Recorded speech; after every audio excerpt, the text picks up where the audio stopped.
Halo semuanya, akhirnya di video ini saya menjawab pertanyaan yang paling sering ditanyakan atau frequently asked questions dari video sebelumnya tentang program kehamilan dan PCOS. Jadi kalau kalian yang ujuk-ujuk kesini belum nonton video sebelumnya, klik linknya di description box biar lebih nyambung lagi. Oke, dan buat kalian yang belum subscribe sekarang, nyalain loncengnya supaya kalian ternotifikasi dan gak ketinggalan video-video selanjutnya. Thank you.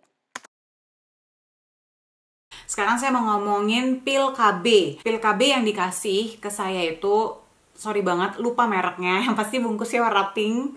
Karena itu udah lama banget. Lama, mungkin udah 5 tahun atau 4 tahunan yang lalu. Dan saya waktu itu nggak merhatiin. Pil KB tersebut diresepkan oleh dokter. Pil KB itu saya minum untuk melancarkan haid supaya menstruasinya itu teratur. Saya minum hari pertama menstruasi. Kira isinya kalau nggak salah ada 28 tablet. 28 tablet itu harus diminum setiap hari, nggak boleh bolong di waktu yang sama. Jadi carilah waktu yang memang kalian bakalan minum itu setiap hari, nggak bakalan lupa.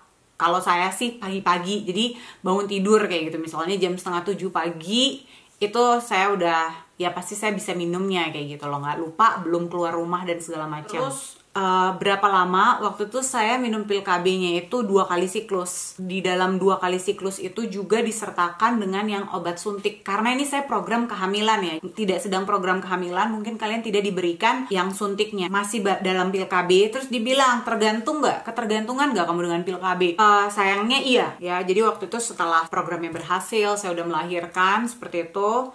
Kemudian saya dianjurkan untuk minum pil KB lagi. Tapi pil KB-nya merek yang lain karena yang sesuai dengan ibu menyusui. Jadi kalau misalnya saya nggak minum, ya saya nggak dapat menstruasi. Oh, saya cuma minum 2 bulan. Tapi saya pikir ya udahlah, karena sayanya males tergantung kayak gitu. Jadinya ya udahlah, selama saya belum berencana untuk memiliki anak lagi, jadinya saya nggak minum pil KB-nya deh. Tapi sebenarnya untuk melancarkan menstruasinya itu ya si pil KB ini. Terus kemudian si Puregon ini gimana cara pakainya? Suntik sendiri atau enggak? Iya, suntik sendiri di waktu tertentu, misalnya 5 atau 7 hari, setiap hari di jam yang sama juga disarankan. Itu suntiknya kayak gimana? Ya nanti diajarin gitu. Kalau saya diajarin, tuh suntiknya gampang banget guys. Selama lu rela menyakiti diri sendiri, bisalah di bawah perut gitu, tinggal di dengan dosis tertentu. Ada rekan saya juga di Malaysia, dia juga sedang, dan dia mengalami PCOS juga. Dia awalnya juga sama nih kayak saya nih, suntik-suntik, cuman mereknya bukan Puregon. Ternyata ada merek lain selain Puregon. Dan saya baru tahu juga kalau di Malaysia Puregon tuh merek yang lebih mahalnya. Kemudian ada lagi nih yang bilang, saya takut ke dokter nih, padahal ciri-cirinya mirip. Apa jangan-jangan saya PCOS ya? Daripada bersangka-sangka buruk tentang diri sendiri, atau ya bersangka-sangka terus malah khawatir-khawatir berlebihan, mendingan kamu periksakan diri ke dokter.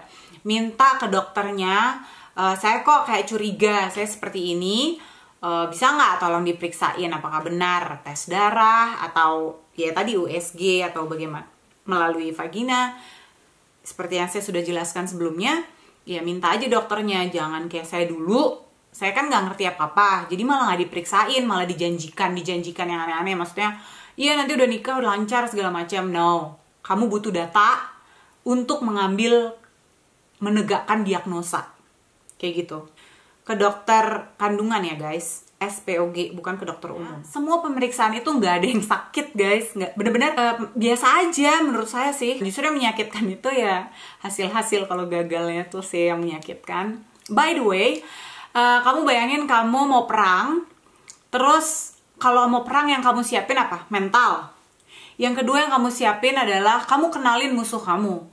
Kamu pelajarin musuh kamu. Sama seperti itu. Kita kenali PCOS-nya. Kita banyak-banyak belajar tentang PCOS supaya ya kita tahu kira-kira senjata apa nih yang tepat, kira-kira trik atau strategi apa nih yang tepat. Seperti itu. Coba kamu mikirnya kayak gitu, mudah-mudahan kamu jadi lebih berani. Kamu juga membaca kisah-kisah orang yang benar-benar orang yang inspiratif, kisah-kisah yang sukses. Ambil aja yang positif-positifnya. Supaya kita tuh juga terbangun menjadi orang yang positif juga kan. Kita juga jadi semangat bahwa masih ada harapan nih guys gitu.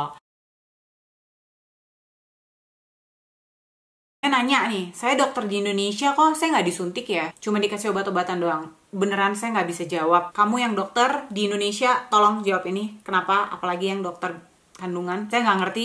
Mungkin ada trik lain, cara lain. Kalau kamu di Indonesia dan kamu menjalani pengobatan yang mirip dengan saya, misalnya dengan suntik segala macam, tolong tulis di kolom komen dokter mana. Karena teman-teman yang lain pengen tahu. Terus ada juga yang bilang, kok dokter di sini belum diapa-apain. Oke, diagnosa ditegakkan PCOS, langsung bayi tabung.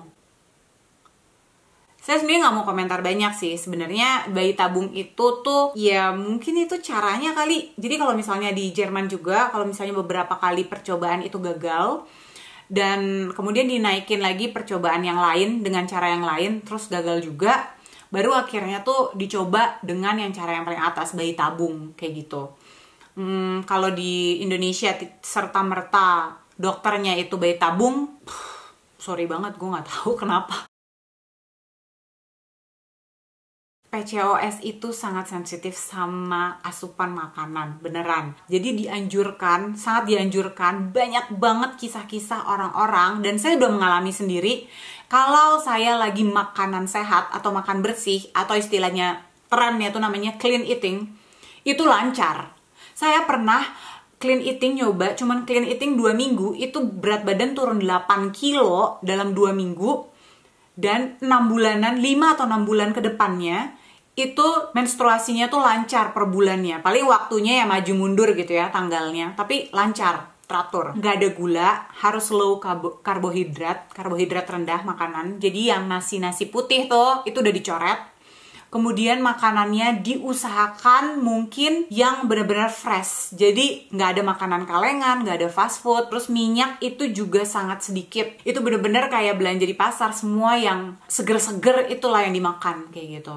Kemudian ini pertanyaan yang the most requested, soal asuransi. Kok saya bisa program hamilnya itu mengeluarkan biaya yang super minim? Saya ini masih warga negara Indonesia. Saya tinggal di Jerman. Jadi di Jerman ini, sebagai informasi, kalian tahu sendiri dia negara maju. Pemerintahnya punya program bagaimana untuk encourage penduduknya supaya berkembang biak. Nah, dengan cara itu banyak sekali peraturan-peraturan yang gimana caranya supaya orang tuh seneng punya anak. Orang tuh mau punya anak. Salah satunya adalah program kehamilan gitu. Kita walaupun hamil secara normal, maksudnya hamil tanpa harus program, itu ya setiap periksa ya kamu nggak dikeluarin biaya kayak gitu, semua ditanggung asuransi kamu kayak gitu. Asuransi yang saya pakai namanya Techniker Krankenkasse, tapi hampir asuransi semua yang produk Jerman itu mengcover juga semuanya yang seperti yang saya jelasin.